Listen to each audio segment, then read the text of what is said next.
makita. Kaya nga sabi ko sa inyo, simula nung binili ko to isa pa lang ang nakikita ko sa daan. Actually, hindi ko siya nakita, siya nakakita sa akin. Sabi niya sa akin, "Idol!" Sumigaw sa akin, "Idol, parehas na yung motor." Yun ang sabi sa akin mga guys.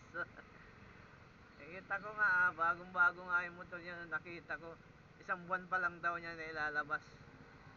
Kulay puti naman yung kanyang motor mga guys.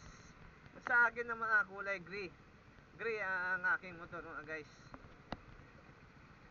Kaya ayun, sa mga nagtatanong, sana na-satisfied kayo sa performance ni SYM Jet 4 RX 125.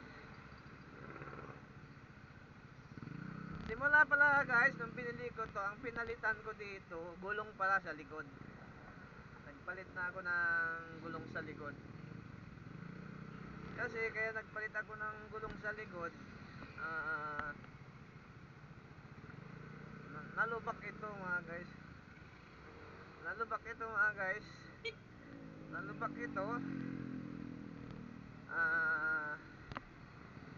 Kaya nagpalit ako ng gulong kasi nung nalubak ako, yung gulong nito na stock is umublong mga guys.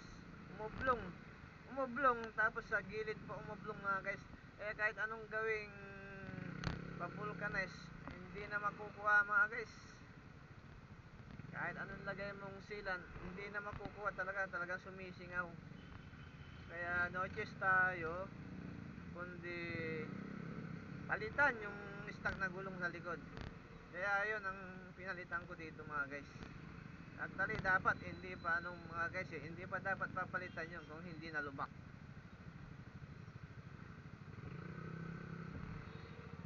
Ay kaso nalubak, kaya ayun, nasira yung gulong natin. Kahit makapal ba, pwede pa naman yung mga guys lagyan ng interior sa loob.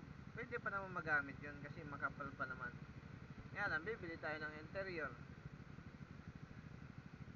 para magamit. Nga lang, pag sabagay ang interior naman mga guys, okay naman yan kasi simula't simula interior naman ang gamit natin sa mga gulong wag lang siyang mapako pag interior, dahil pag napako siguradong flat. Unlike sa tubeless, mapako man basta hindi gaanong kalaki, maliit man lang halimbawa na pako, basta nandyan lang yan, hindi matatanggal, hindi basta sisingaw. So ayun mga guys, traffic na dito. Dito tayo sa Trinoma. Malapit sa Trinoma. Talagang dito mga guys, traffic na dito pag dito na. Kaya ang masasabi ko sa inyo mga guys, pansamantala kong puputulin na tong video na to dahil sobrang traffic na. Pangit tingnan pag nagbablog tayo ganito ang takbo natin, hindi magandang tingnan, puro traffic na lang nakikita natin.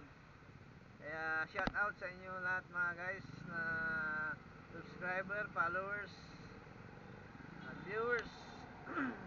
Shout out sa inyo mga lahat mga guys.